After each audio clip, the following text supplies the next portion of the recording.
it's given to Dr. Albert Silver this particular year. Dr. Silver has been absolutely tireless in his advocacy on behalf of equity for patients who have mental health and addiction issues. And the awe that we have for the energy that he has put into trying very hard to have government, our MPPs, and so many others recognize how important services to the mentally ill really is. We are so proud of the work that you are doing, and we would like you to come forth and accept the Award of Merit.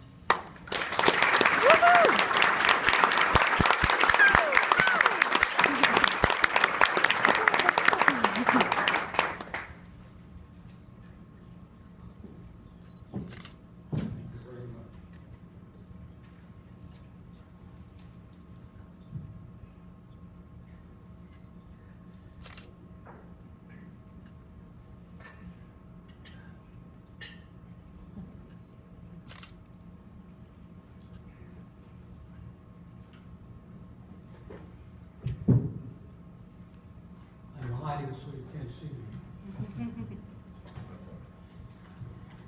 But I do want you to hear me, so if you're having trouble hearing me, please raise your hand. I would like to express my heartfelt appreciation for the honor bestowed on me with this award, one which rightfully belongs to many OPA members as well as non-members, family, and friends. Unfortunately, the task force members are not here, because I would ask them to rise. Is John Service here? No.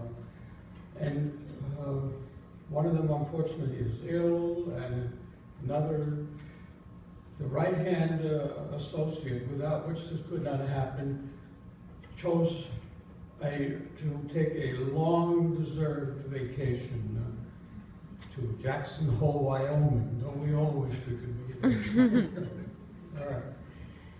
All right. I would also like to acknowledge the OPA executives, Jan Kaspersky, our new CEO, President Jane Story, and past President Connie Kushner. Would you sort of wave your hand, maybe, if nothing else, to Jan and Connie? I think, okay.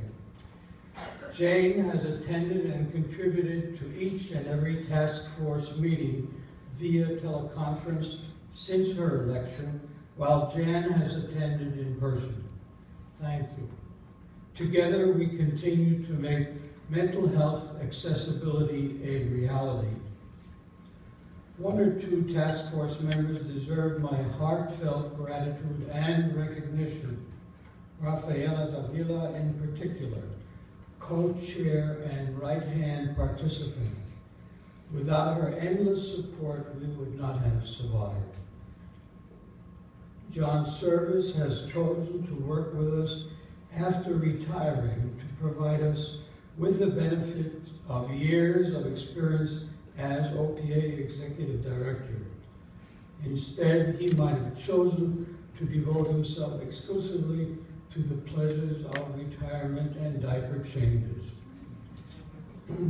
I would also like to acknowledge the special wisdom based on years of an illustrious administrative career in the health field and the political savvy of my beloved partner, Rosalind Savage.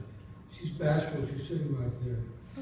My daughter Ruth has freely given of her artistic and technical talent to create a beautiful mental health logo and poster. Here also today is my daughter Miriam Berger and our grandchild Libby, who came from, will you wave to somebody there? From New Jersey, solely for this event. It means so much to me. My son Adam is here as well. He continues to be a terrific son and support, and I mean it. Most importantly is the participation of hundreds of OPA members who have taken up the accessibility campaign by contacting their MPPs and MPs in person or by a letter asking them to table legislation for mental health accessibility. In so doing, you have demonstrated that OPA is a most effective voice for mental health. When we work collectively with grassroots membership and with executives, we can accomplish our goal together. I cannot avoid reminding you again of 3 incontrovertible facts about the crucial importance of providing adequate mental health services for all, which has now become a national campaign of the Canadian Psychological Association. 80% of medical referrals have a psychosocial component. We know too well what they are: panic, depression, family conflict, financial stress, social isolation, anxiety. The list is endless. And yet 92.5% of the healthcare budget is allocated to medical services, and a paltry 7.5% to mental health, a ratio of $13 to 1. Extensive research has demonstrated that when mental health services are included, overall healthcare costs are reduced by 21 to 27%. Psychologists and complementary health specialists can work collaboratively with medical doctors in existing local, low-cost primary care centers like integrated health networks, family health teams, and so forth. This model can provide early, interventive, preventive, cost-effective, holistic health services and minimize the mental health stigma. Our campaign and rationale is clear. It is intended for the well-being of all people, to help them become happier, more personally and emotionally involved, and productive. Our profession, yours and mine, have the skills and commitment to help people fulfill their potential. As the sages have said, if not now, when? And we might add, if not with our help, then with whose? One last personal note, if I may. As a rebellious teenager of 13 or 14, my father and I butted heads. I was then a rebel without a cause. My father called the police, who dragged me down to juvenile court. However, the Jewish Board of Guardians promptly picked me up from the courtroom.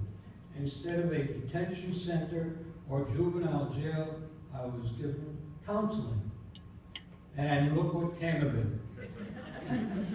A psychologist rebel with an eminently worthwhile cause.